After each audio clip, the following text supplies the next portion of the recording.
c'est bien, justement. Ça va évoluer Louvre. Pour le projet, il est pas mal, mais on ne sait pas le coût final. S'il y a un peu plus de population, ça va être très bien. Un peu plus pour la de ville. commerce aussi. Un peu plus de commerce. Donc ça peut être bénéfique effectivement pour la ville et puis ses habitants.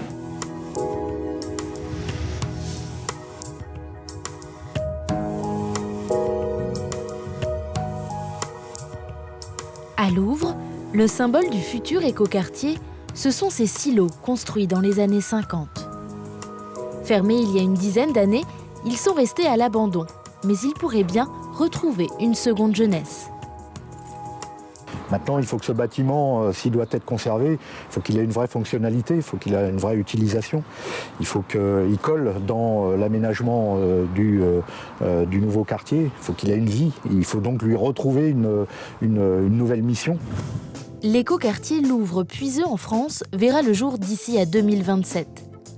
3 sites, le pôle gare, Frélieu, Bois-du-Coudray accueilleront 3500 logements, mais également des commerces, de nouveaux équipements et des transports performants.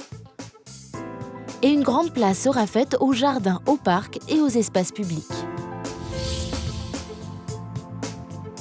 Ce nouveau quartier, c'est aussi la volonté des maires de Louvre et de Puiseux de développer leur ville.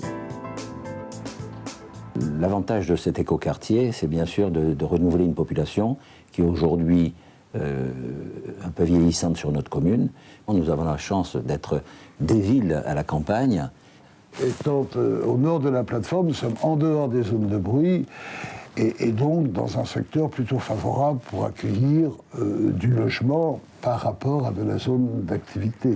Et dès aujourd'hui, il prépare l'arrivée de quelques 10 000 habitants. On ne s'y prend pas du tout aujourd'hui de la même façon qu'il y a 40 ans. Je veux dire par là que nous faisons tout ce qu'il faut pour que les infrastructures et les structures soient en place avant ou en même temps que les gens arriveront. Nous sommes liés avec Louvre.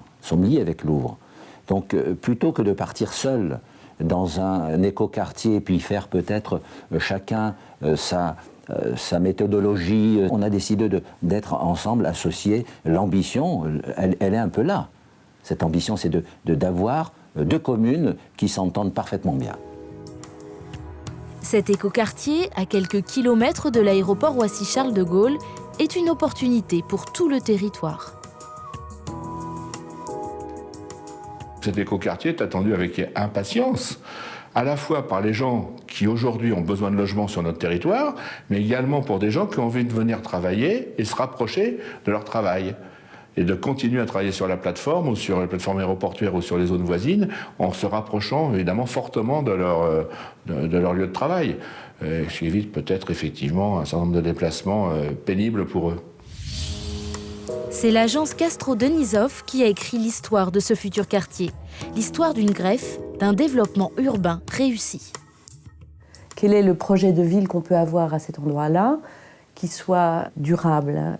Et pour nous, durable, ça veut dire où les gens auront le désir de venir et de s'enraciner. Tout l'enjeu de ce projet, c'est de donner un sentiment urbain en travaillant avec une grande quantité de logements qu'on va amener, en faisant cette greffe-là, en tissant des liens avec ce qui est, en absorbant ce qui est, mais en aidant à ce que cette ville évolue sans insulter le passé.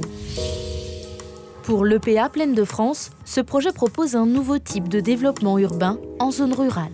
Ce qu'on veut montrer, c'est qu'on peut faire de l'extension de bourgs en zone rurale, non pas en étalant des pavillons comme ça se fait couramment, mais d'une façon tout à fait exemplaire du point de vue de l'écologie et de toutes les dimensions de l'écologie.